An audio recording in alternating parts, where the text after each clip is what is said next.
করছো তুমি? আবার আম নিয়ে বসেছো?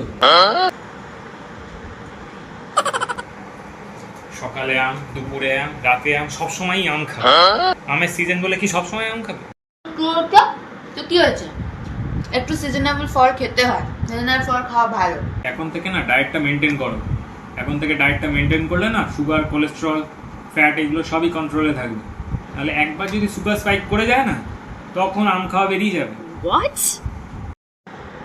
খালি sugar sugar sugar sugar sugar ছাড়া আর কিছু বলতে পারো না। ধুর, তুমি বেশি চিন্তা ভাবনা করো না তো।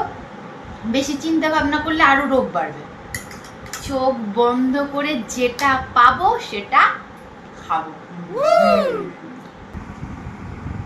বেশি চোখ বন্ধ করে খেও না, একদিন দেখবে চোখ পুরোই বন্ধ হয়ে যাবে আর খুলবে না।